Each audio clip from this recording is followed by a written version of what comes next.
Dynasty Decisions, episode 81. You guys know what we're doing around here, breaking down rebuilders, breaking down contenders, talking trades, talking rookie picks, all of your questions answered. We're breaking down 8 teams. All of you guys who submitted your teams are either Mother Flocker or Flocker members over on our site. Reminder that using promo code FSE at flockfantasy.com will get you first priority to videos like this, Dynasty Decisions. And we have a new format of submitting teams. I broke that down on last Monday's video on how to actually go about doing that, titled My Own Dynasty Teams, breaking down my own dynasty teams, part 1. So definitely, if you guys want more in-depth look on how to submit the teams, go check that video out. But basically, you just fill out the Google form, link down below in the description, indicate whether you're a flocker, mother flocker, free submission, and then it's way easier for you guys to fill it out, way easier for us on the back end to have it organized. So we figured it was about time we actually decided to get organized doing this. But mumbo jumbo aside, Danny, how you doing? I'm doing well. And like you kind of said, it adds a lot more professionalism to the videos because we are all, different janky type of formats. Some person submitted it one way, some person submitted another. So now that we got that consistency factor, it's easier for you guys aesthetically to be able to follow along. Yeah, I do think that going forward, Dynasty Decisions are going to be a lot more free to follow, if that makes sense. Yeah, for sure. So let's not waste any time. Let's get right into the video. Let's hit the intro.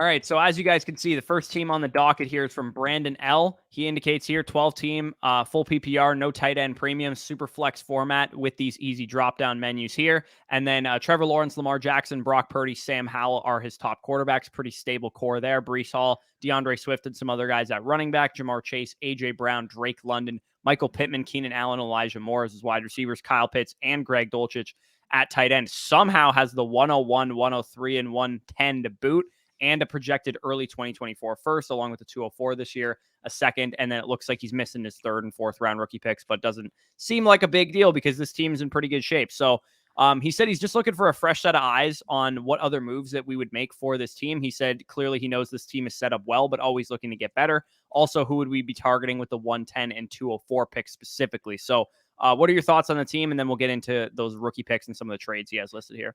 Yeah, like he kind of mentioned, obviously a very well set up team. You got, 2 top 7 overall picks in most Superflex Dynasty startups with Trevor Lawrence and Lamar Jackson there, quarterback, as well as another one that's going to be, a top 10 pick, top 8 pick in most leagues with Jamar Chase. So in terms of just straight, team equity, like you have 3 legitimate cornerstone level assets, guys that are going to net you 3, 4, 5+ firsts in a trade if you were trading them away. But obviously in your circumstances, you're going to keep them together and you're going to go try and win the damn chip, especially adding the fact that you do have 101 with this team as well. Don't think I have to spend much more time on the actual construction because obviously you know what you're doing there. But yeah, no, very well set up. Yeah, I mean, not to mention that you have Breece Hall, A.J. Brown, Drake London, 101, and Kyle Pitts, which are all top 3-round assets in their own right. So very well-constructed team, like you said. 101, you're obviously adding Bijan Robinson. 103, in a super flex format, you have the freedom to just add a quarterback. And what I would probably do with a team as well set up as this team is potentially shop that 103 and see if I can go after, a superstar caliber wide receiver again. Or you could always just take CJ Stroud, Anthony Richardson. This is the exact type of team you'd want to take the risk on a guy like Anthony Richardson with, because you don't really need him on your roster. And then maybe you can offload some of those more risky quarterback depth pieces like Brock Purdy or Sam Howell if people are looking for some quarterback, positional depth for their teams.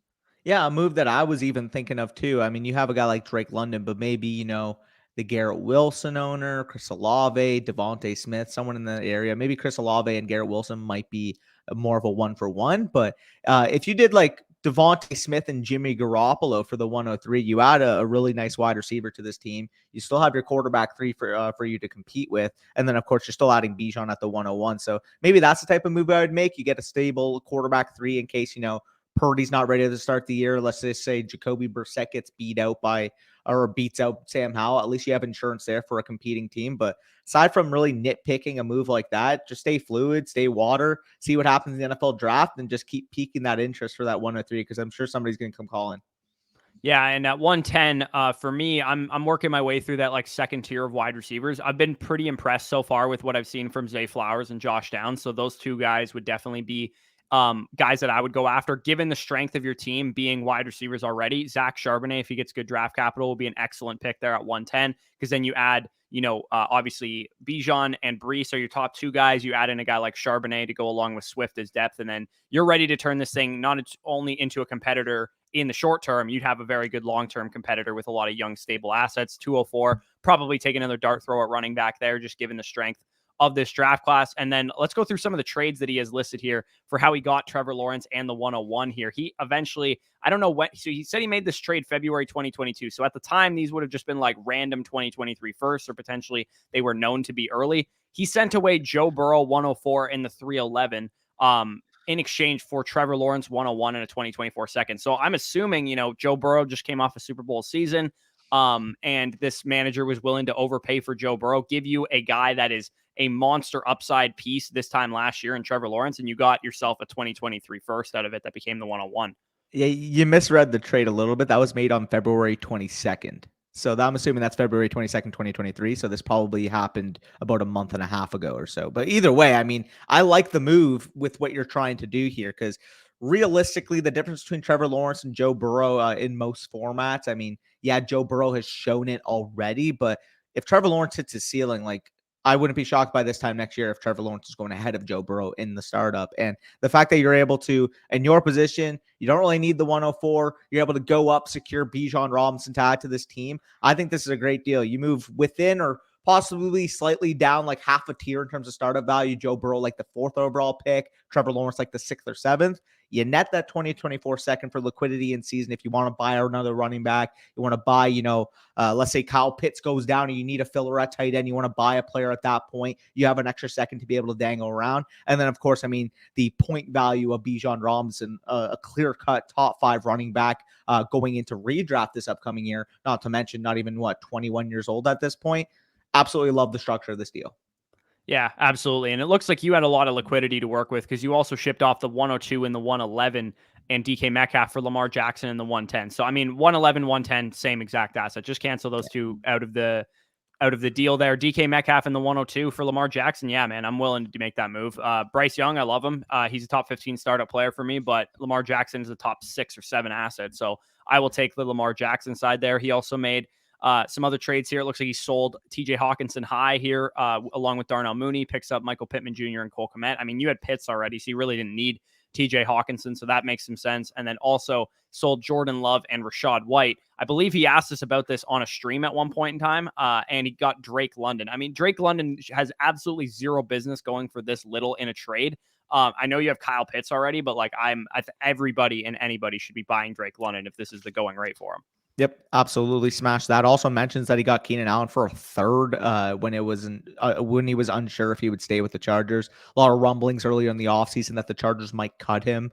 I believe they ended up restructuring his deal, but regardless, he ends up staying with the Chargers. Should be a locked and loaded, wide receiver 2 type for the upcoming season. Yeah, he's a depreciating asset, but he can't depreciate much further than a 2024 3rd. Yeah, literally. That's a pretty huge steal. So I don't think we need to spend any more time on your team. It looks like you know what you're doing. Go win your championship. Go dominate this league for the next couple of years. We can move on to the next team, which is from Ryan J here at 12-team PPR Superflex yet again. Jalen Hurts, Justin Fields, and Jimmy Garoppolo with Ryan Tannehill as some depth there at quarterback. JT, CMC, Penny, and some other guys there. Pretty decent depth. T. Higgins, Amon-Ra, Deontay Johnson, Chris Godwin, and some other guys there. And then TJ Hawkinson is the main tight end, also has the 104 as his main rookie picks this year. Does not have his first in either of the next 2 draft classes or his seconds pretty much for the most part, except for 2025. So a little bit of a mixed bag of draft capital there. He said he just took this team over as an orphan and looking for some advice on how to proceed. I'd be shocked that somebody was willing to orphan this team, because it's not like really in that bad a shape. In fact, I think you can compete probably year one. I guess he says he's concerned this team will age quickly at running back without a first rounder in the near future. You have JT and Christian McCaffrey. How I would proceed would probably be, again, never say never, and there's always trades that I'm looking to explore, but I would say that it would probably be to your detriment to try and make this team better in the future. I think you're probably better off just trying to win with a team like this, not having your first rounder for the next couple of years.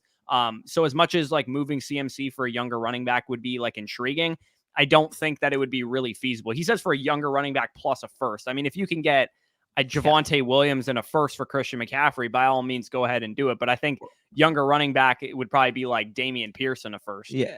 Yeah. And I would say if you're going to get a younger running back, like your team is already well set up to try to win anyways, that I would almost prefer in your spot getting production at running back and still netting a pick. So hypothetically, if somebody wants to give you, an older productive running back in a first round pick, given the status of your team, honestly, unless it's like a very, very good deal, I'm not agreeing with it regardless. But like if somebody's willing to give you like Aaron Jones a first and a second, let's say that first projected like mid and that second's projected like mid, and you can cash it at that point, still get a top 15 type of projected running back this year. That would be the type of transition I would look forward to. But like we kind of mentioned, Christian McCaffrey, unless somebody's willing to overpay, you just sit on him. You let him fucking be the RB1 on your team this year. And this team has a very, very good chance at winning the championship. Yeah, there's a couple assets in Dynasty that are just very difficult to trade. And Christian McCaffrey is one of them because he's worth his weight in gold to a productive contender, but he's not really going to net you a ton in a trade. And same could be said for like Travis Kelce, Derrick Henry in years past. It's just very difficult to trade a player like that because people understand that he doesn't have a long shelf life, but you also can't sell him for like a second round pick knowing the type of production value that he's going to give you. So yeah, I'd probably just stick pat. Win with this team. You got two Konami quarterbacks, you got two elite running backs, you got great wide receivers, and a good tight end here. Would you try and move Godwin for a younger wide receiver with upside plus a pick? I mean, if that deal is on the table and I can do it for a good young wide receiver, sure. But younger wide receiver with upside plus a pick, does that mean Kadarius Toney or does that mean Treylon Burks in a pick? Like, because that's a whole different conversation. Yeah, no, exactly. Young receiver with an upside, I would need to see exactly what said young receiver would be, like you kind of said there. Like, I'm not even like maybe Rashad Bateman plus a pick. Aside from that, like, I wouldn't go lower than that given the status of your team. Yeah, that's probably about the cutoff for me as well. He says pair two wide receivers together to move up for a higher end wide receiver. I mean, depends what you're talking about here. If Godwin and Deontay Johnson can get you up to one of those aging veteran receivers that's very productive, like Cooper Kupp or Diggs. Devontae Adams or something like that, that would make some sense. But yeah, I mean, you can explore some trades with this team for sure. My initial thought and just like how to approach this would be to not try and like over commit to making it a long-term contender because unfortunately you're in a position where you don't have your first rounders. It's probably going to be difficult to do that. The only thing, and I think Danny might be about to say this, is using potentially your 104 maybe to get future first round capital back. Exactly. You target the team that needs quarterback equity in the worst way. Like we all know that 104 is like the sweet spot, the last pick for the quarterbacks, either Anthony Richardson, CJ Stroud, or Bryce Young.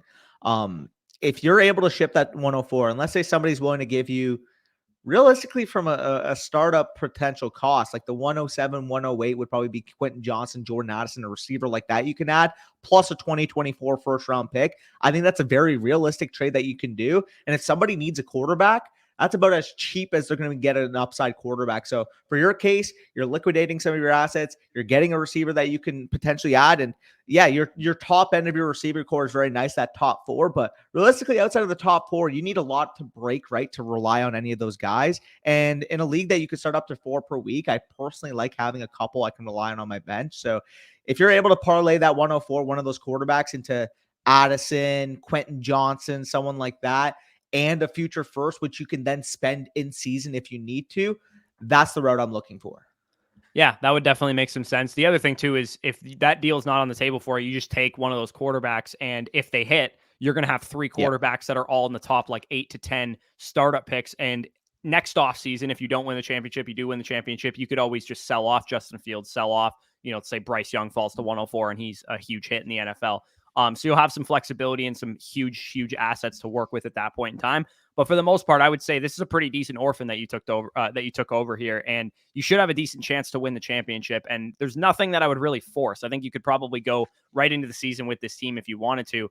Outside of the 104, there's not a whole lot for us to advise you on, but definitely explore some moves if they're there. But we can move on to the next team, which is from Daniel K here, another Mother Flocker tier member, 12 team PPR, super flex, pretty standard scoring formats so far in this video. Josh Allen and Dak Prescott as the top two quarterbacks, Javonte as the main running back, Lamb, Garrett Wilson, Tyreek Hill, Devontae Smith, DK Metcalf is a pretty fearsome 5-stack of wide receivers, Cole Kmet as the main tight end there, 106, 111, 302, 502, and then it looks like 5 2024 first rounders and 2 2025 first rounders, and then all the rest of his picks. So, I mean, a pretty obvious goal in mind with this team. You have two great quarterbacks. You have a stud group of young wide receivers, plus Tyreek Hill is a little bit older. You have Javonte, who should appreciate in value after, mid-season or so this year. You're basically kind of just looking to see what you can do and how you can build this thing out to be a monster come 2024 once you actually add those players. So he said he somewhat put himself in a competing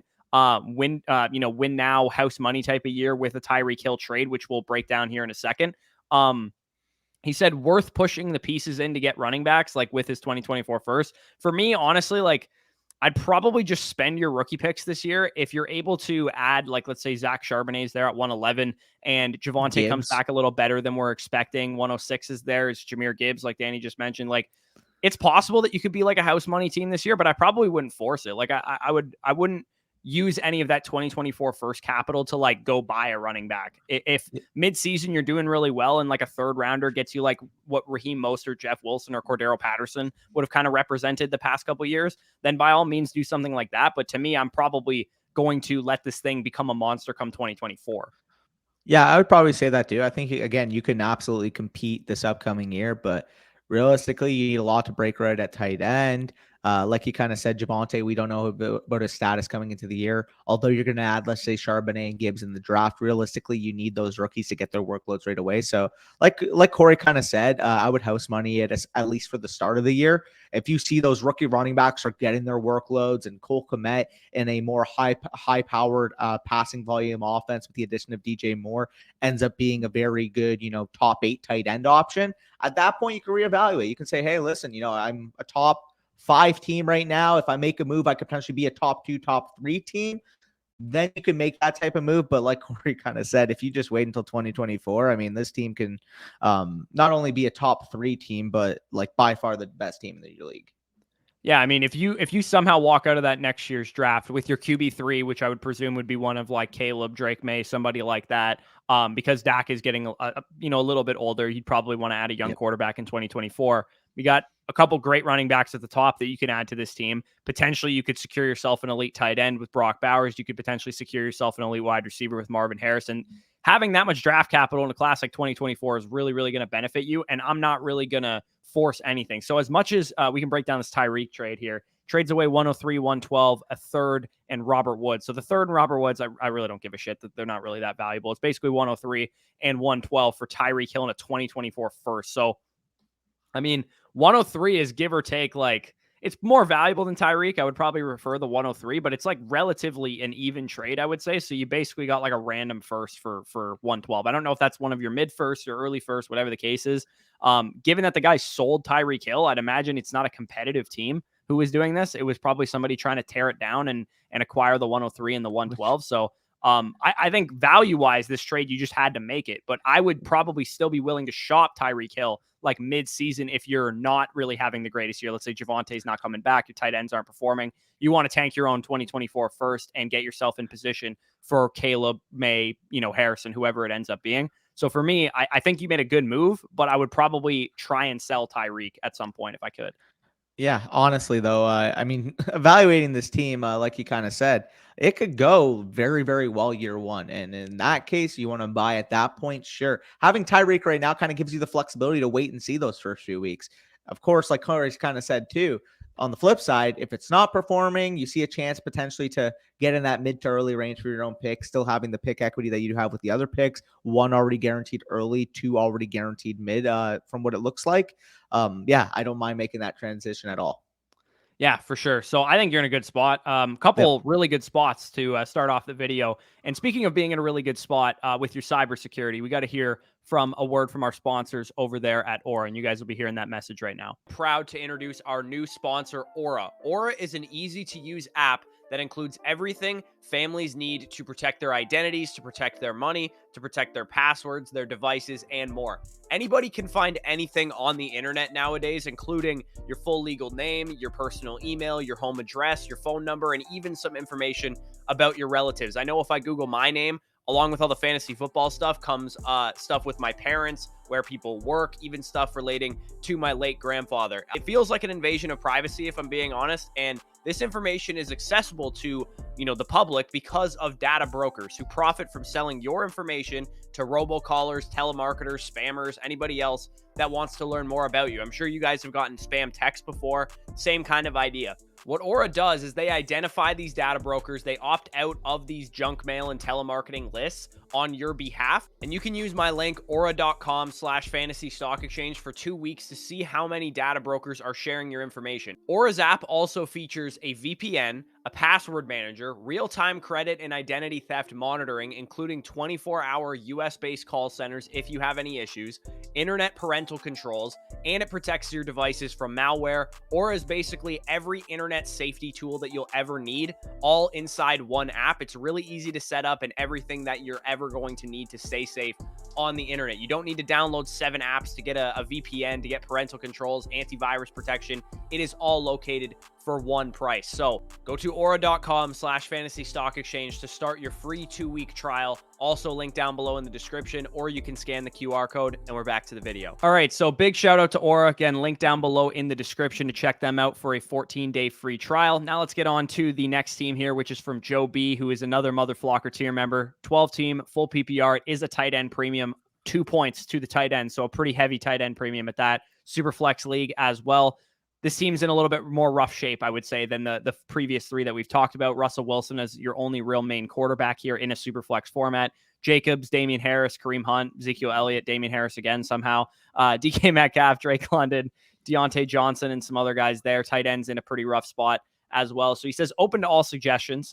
He has the 103, 112, 201, 203, 303, 312. A lot of picks, an extra first in 2024, an extra second in 2024 as well. He traded away CMC last year for 2 first-round picks and a second-rounder. Ended the season towards last because of that trade, and now has pick 103 as a result. He said Olave trade in the works at the moment. Actually, we'll get to that in a second. What do you think of the team so far? And then we'll talk about this Olave trade that he has in the works. Yeah, so overall, I mean, looking at the team, like you kind of said, there's just not much you could work with if you're trying to compete right now, but you have some pieces that a contender would eye. So I'm sure you were going to get into it as well, but I think the proper route, to be honest, is tearing this down for 2024, 2025 capital, completely rinsing it dry and trying to load up and sort of recycle onto some draft equity. Because right now, this looks like a team that's probably, if not bottom 3 in your league, probably at best bottom 5, given the quarterback core that you have at hand here. So it's just a tricky spot to be in, because without, a proper quarterback core, nor tight end core, nor depth, like it's going to be tough to compete. So trying to get as many picks as possible in future years, even that if that, involves trading some of your picks, maybe you use the 103 on a quarterback, but all those other picks I would be putting up on the block just to see if you can get some more future capital and continue to parlay that thing, continue to get placeholder type of assets, which picks kind of represent. Yeah, I mean, his assessment is that this Olave trade that he wants to make basically would be Olave. He gets the 311 and 401, and he sends away a 2024 first and 2 seconds in 2024. At face value, I think that's a fine trade. But the reason he said he wants to make this trade is because he hopes to compete. And I just think you're misassessing your team at this point in time. Even if you add Olave to this team, you don't have a real starting tight end and a 2 points per reception tight end premium. And you only have Russell Wilson, who was pretty much unstartable in redraft formats last year. So I think you're probably a couple years away. Like Danny said, sell Josh Jacobs, sell Damian Harris, sell Kareem Hunt, sell Ezekiel Elliott, sell DK Metcalf, sell Russell Wilson, sell Taylor Heinicke, who's competing for a starting job. Drake London's realistically the only guy that's young enough on this team that I'm willing to hold on to. Maybe Metcalf because he's a wide receiver, but even him, he's like 26 years old, and I think I can get quite a bit for him. So I'm punting this thing for 2024 to 2025. If your league market behaves in a way that most league markets do, which is they probably overvalue production, I'd be willing to send a package group of a bunch of your running backs just to get one first. If somebody wants Damian Harris, Kareem Hunt, and Ezekiel Elliott, and that'll get you a first round pick, do it. Send them all 3. Absolutely. Send them fucking Heinicke too. Like, I don't really care. Send them a 2 if you have to, if that gets you a first round pick with those pieces. Yeah, like your goal is to offload production, tank your own first round pick, get yourself, and if you don't have your first, because he says mid and late, I'm not sure if one of those is yours. If you don't have your own first, go get it before you start doing any of this stuff, because then your league mates will see that you're tearing it down and not want to give you your first rounder. Your goal with this team, because you have no quarterbacks, is to get Caleb Williams. Yes. Your goal is to get Caleb Williams. Again, the only pick I'd be okay with keeping would be the 103 if you want to take a quarterback there. If you're not planning on taking a quarterback, if you're planning on, you like Gibbs, you like JSN, don't take any of those players. Don't take a flex position player because this team is not ready to put up the adequate point production to be in a place to compete. Yeah, and even if you said like, oh, my second quarterback's going to come with the 103, CJ Stroud or whatever, and Russell Wilson's enough for me to compete this year, I think you'd have to have a ton of things break right for that to happen. And yeah, it could maybe work out if 103 you hit on a CJ Stroud and he's just a stud. 112 you draft Michael Mayer and he has like the best rookie tight end season of all time, maybe. But for me, I think that's just a lot hinging on a lot of contingencies. For me, I would punt it to 2024, get myself a team that's really, really ready to compete by then. You have enough assets that you can punt. If you're on the board at 201, somebody's going to give you a 2025 first to make a selection at 201, send them the 201. Like make moves like that, collect yourself some draft capital. And I would say don't be too impatient with this team because it sounds like that's kind of the route that you were leaning, which is like, hey, if I just add Olave to this team, I'm going to be ready to go. I think that's a little bit of a misappropriation of funds here. So let's move on to the next team. I would say you got quite a bit of work to do here. Joe, let's move on to the next team here from Chan Hughes, a classic submitter of Dynasty teams here. 12 team, full PPR, 0.5 tight end premium, super flex league here. Geno Smith, Matthew Stafford, Derek Carr, Ryan Tannehill, a couple mid quarterbacks there. Christian McCaffrey, DeAndre Swift, Miles Sanders, Isaiah Pacheco, Damian Harris, pretty deep there at running back. AJ Brown, T. Higgins, Jerry Jeudy, Deebo Samuel, Alan Lazard, and some other guys there. Travis Kelce is his main tight end. So, I mean, the second you see Travis Kelce on a team, it's probably in a competitive window. Is there any players that he should target looking to move off of, et cetera, or should he just kind of ride it out with what the squad is at right now? He said this is a 6-point per passing touchdown and tiered PPR. So he actually says this, half PPR for running backs, full PPR for wide receivers, 1.5 for tight ends. So, I mean, your quarterbacks aren't great, but I think given the strength of the rest of your team, you're probably in a position where you're a top 3 team, I would imagine, in production, because you have such an advantage at tight end. You have a great wide receiver core, at least at the top there. And then Christian McCaffrey is going to give you a great advantage at running back. Doesn't have a first or a second this year or a first in 2024. So what are your thoughts on this team? You probably just riding out the production window of a guy like Kelce? Yeah, no, exactly. He does mention at the bottom that somebody is willing to offer a late 23 first and Waller for Kelce. But given the state of your team, I just think the sure thing with Kelce, top 5 overall pick in redraft right or in best ball right now, he's all but surely, if he plays 17 games, he's going to be the tight end 1, and it's probably not going to be close. So in your position, given the fact that you have all the win now talent, arguably the running back 1 overall entering the season, the tight end 1 entering the season, another first-round pick type of wide receiver back end first with A.J. Brown there, I'm just riding it out. I'm trying to compete. And then if you have any value pockets, you have a couple seconds to be able to flip in season because realistically, a couple 24 seconds to add some youth isn't really going to make a big of a difference in this particular build. So I would rather leverage those 2s, leverage those 3s in season and try to buy any type of depth you feel like you need. Like if DeAndre Swift goes down for a 3-week stretch and then somebody's willing to sell, Jamal Williams for a 2 and one of the late 3s, I'd be willing to make a move like that.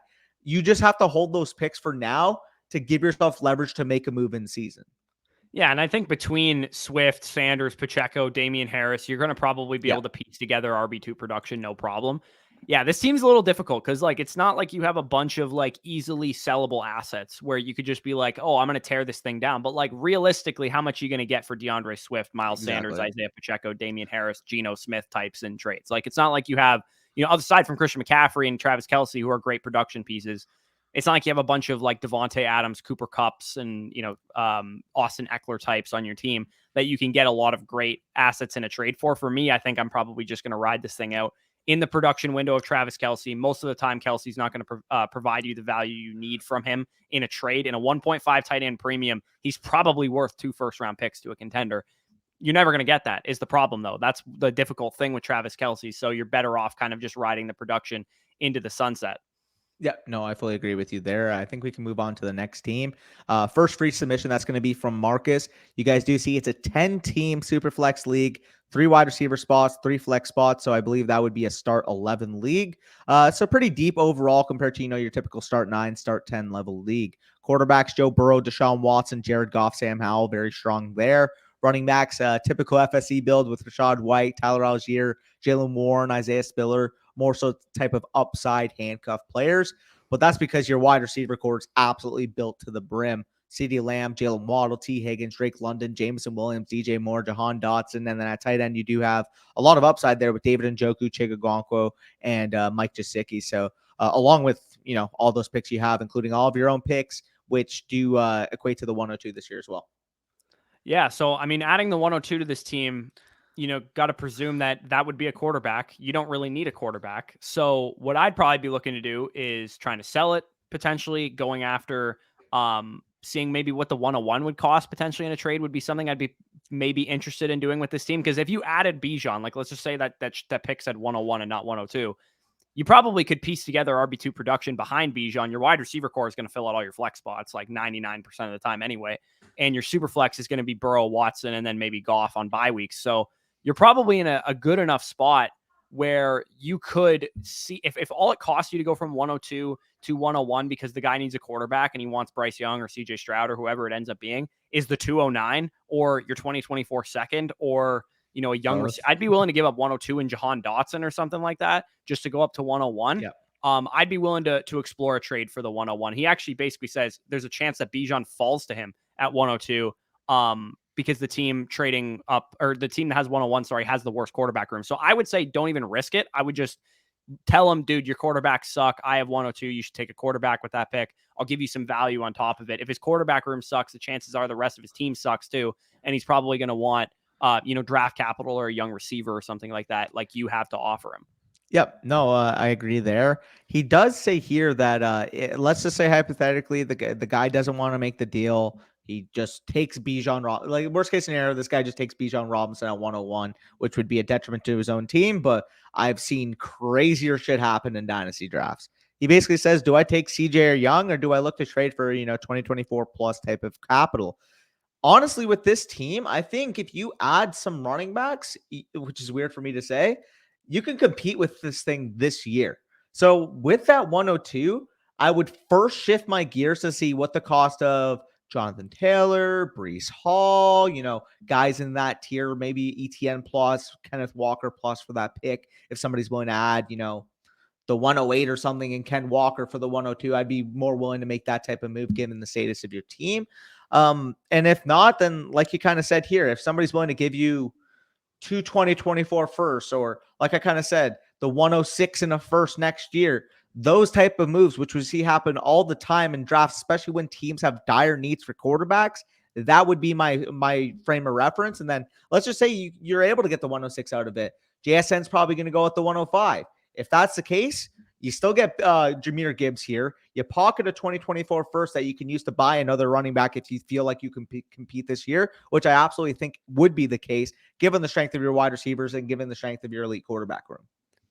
Yeah, he also talks about potentially selling off DJ Moore. I also think Jameson Williams is the type of receiver that I'd be looking to sell off. If you can get like a similarly priced running back for one of those guys, we rarely would recommend selling a wide receiver for a running back. But in this scenario, I don't think it's a terrible idea. Like if you could sell Jameson Williams right now for a pick that'll get you Jahmyr Gibbs, or maybe you have to package Jameson Williams and the 209 to get to the 108 or the 107 or something.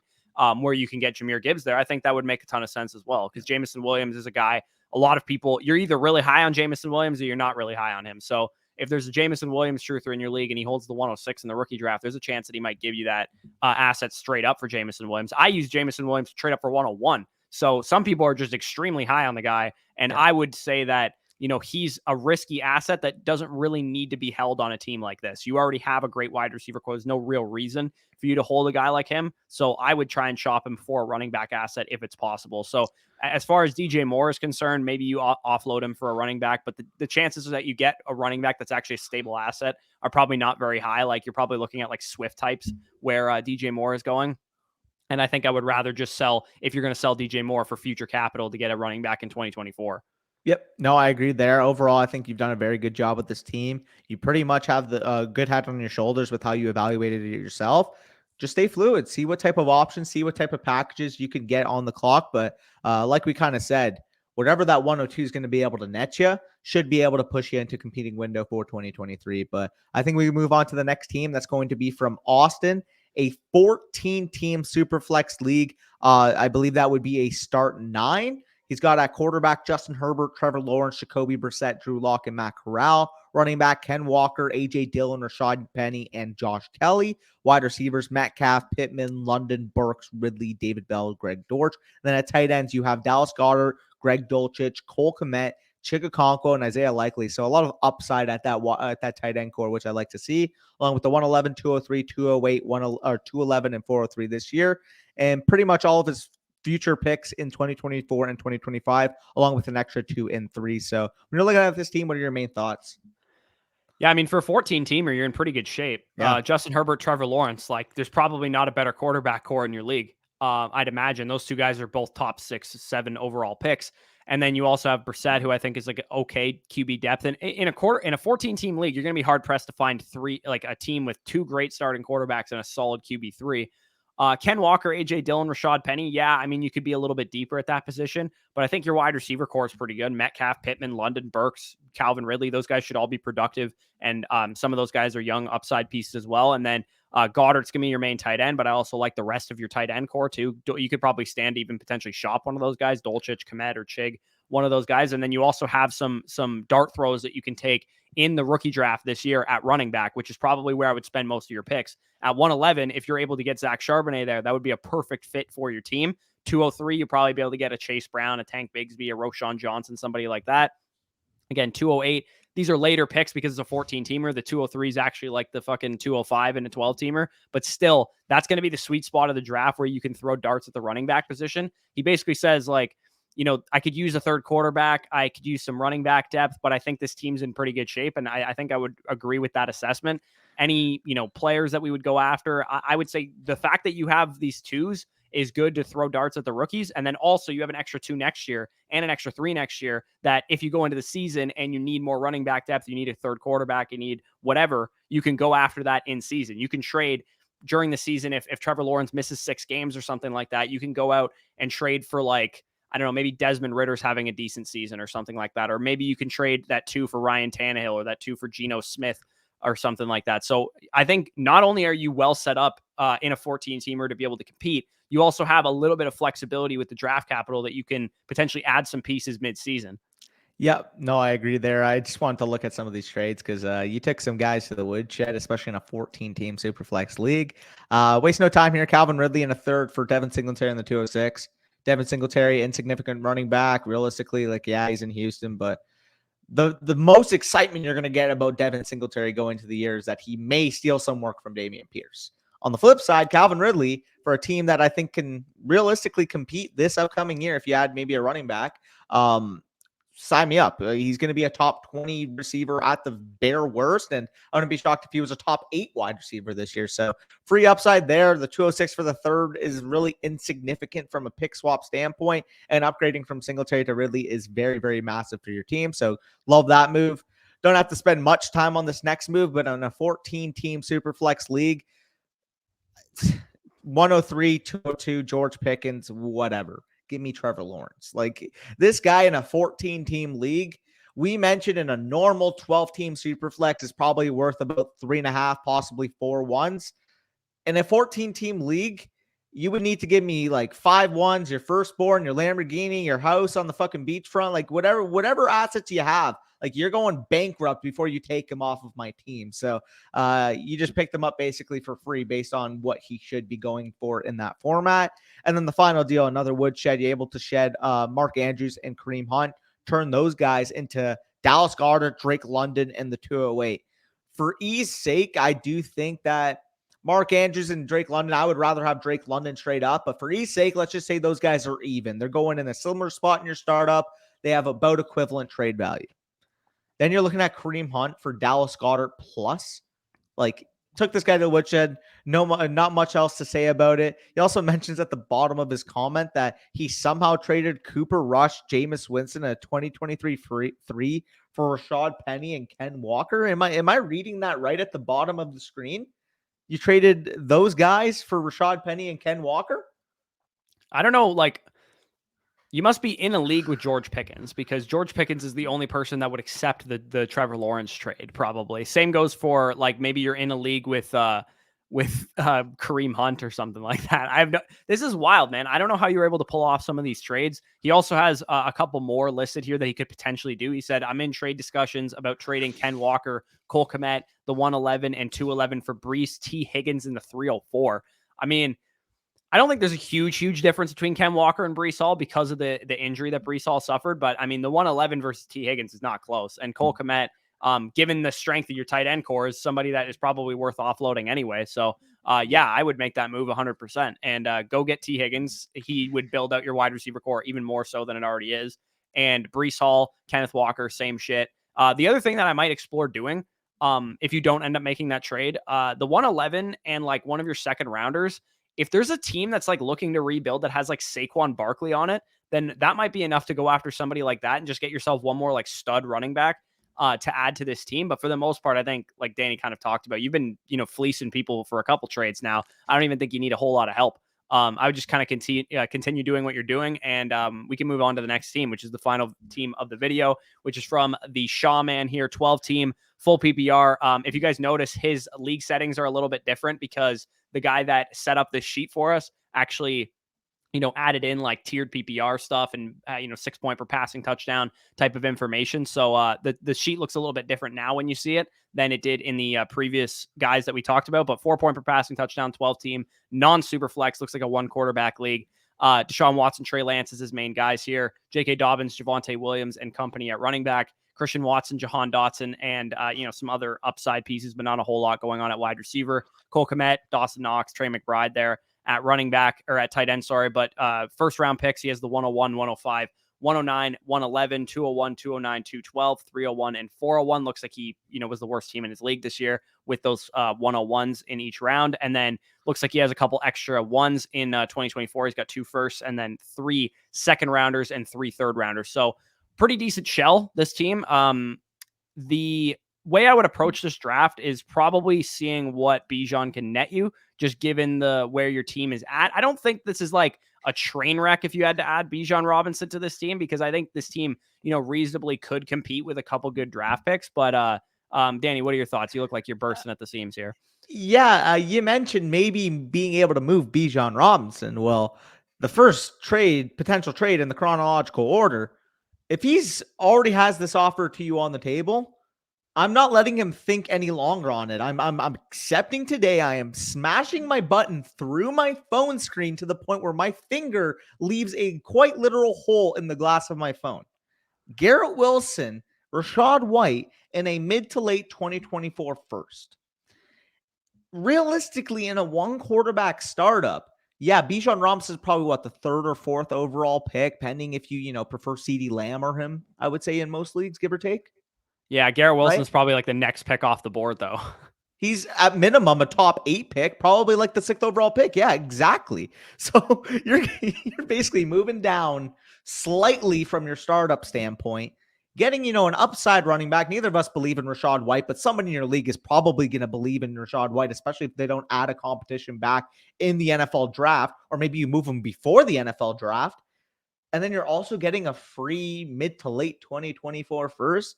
I don't even have to look at the other trade. In 1 quarterback league, yeah, I love Lamar. I love Rashad Bateman, but the clear option here, if you're going to trade Bijan Robinson, is that first deal that was been offered to you. Yeah, and in a 1 quarterback league, this is the type of deal I need to move off of Bijan, because in one quarterback leagues, the 101 is extremely valuable. At least in super flex, you can move down to like 102, 103 and get a quarterback asset. So, I mean, if the second deal, if that was a super flex trade, I would smash that too, because you get Lamar Jackson, but it's 1 quarterback, so I probably wouldn't do a trade like that. I mean, like I said, this is the type of team where I think you could handle Bijan Robinson, but if the trade that you have listed here is actually reasonable and on the table, I would 100% take it. You add Garrett Wilson to a team that, needs to build out a shell of a wide receiver core, maybe add a tight end. You have 2, young quarterbacks that you can build around. It's only a 1 quarterback league, so that guy, those 2 guys, you're set with those 2. 105, you can still add one of the top receivers, presumably. 109 and 111, you can take some shots either at other receivers like Zay Flowers, Josh Downs, whoever it ends up being, or maybe a Charbonnet or something falls there. So spending your picks this year, getting, 3 more firsts after you make this trade in 2024 to be able to build out this thing. Yeah, I mean, you're going to be in pretty good shape. And I would probably see, what J.K. Dobbins is going for, just given that you're not really going to be in a competitive window. Javonte Williams, you could probably hold until he's back healthy. But Dobbins, especially if they don't add anybody to the Ravens backfield and maybe Lamar gets traded or something like that, people get really excited about J.K. Dobbins potentially getting some more pass catching work or whatever the case is. So I would say that you're relatively in a decent spot. Make this trade at 101 if it's still on the table. If it's not, I still think that 101 Bijan Robinson would be fine on this team, because I think probably by next year, you could probably make a decent competitive push if you're able to hit on the rest of your draft picks. And in 2024, you still got some more picks that you can hit on as well. So yeah, pretty well set up. I'm kind of surprised this team had the 101, but I guess, Dobbins wasn't producing. Javonte was hurt. Watson didn't really produce for a while. Dotson was hurt as well. So yeah. And Deshaun Watson was suspended. So you are in a pretty good spot as a result of that. So just keep kind of doing what you're doing and building this thing out. But I think we can close out this video. If you guys enjoyed this video, leave a like. If you haven't ever checked out our content before and you enjoyed what you saw here, hit the subscribe button, comment down below any of your thoughts as well. If you want to submit a team for Dynasty Decisions, like I said at the beginning of the video, go down to the description and hit the Google form there. All the instructions for submitting a team is there. If you're a Mother Flocker tier member over on Flock Fantasy, if you're a Flocker tier member on Flock Fantasy, you will skip the free submissions. If you want to just submit a free team and wait your turn, by all means, go ahead and do that. But you can get our rookie rankings, our Dynasty rankings, all the bonus content, all the articles, Dynasty 101 video series that we're doing right now, by going to flockfantasy.com and using the promo code FSE. You can check it out for 2 days, totally risk-free, free trial there. And you get 30% off all of the annual packages, all the monthly packages. And if you sign up annually, you get 6 months for free as well. One thing I do want to mention too, if you are looking to get into the Dynasty Decision queue and you're wondering, okay, what's the difference between being a free member versus being a paid for member? Just for reference, the free queue is currently about mid-February. So if you're submitting right now, we're probably not going to be able to get to it until maybe May, June area. So it's going to be tough, right? Obviously, like Corey kind of said, the prioritization for the Flocker and Mother Flocker, if you submit basically right away, you're getting on in the next episode. Yeah, we'll get you on before your rookie draft and all that stuff. There's probably 40 or 50 teams that have been submitted on the free submissions already. So it's probably going to be a bit of a wait. We only do these videos like once a week and we cover like 3 or 4 teams for free max. So definitely check that out if you're interested. But with that being said, peace out and we'll talk to you soon.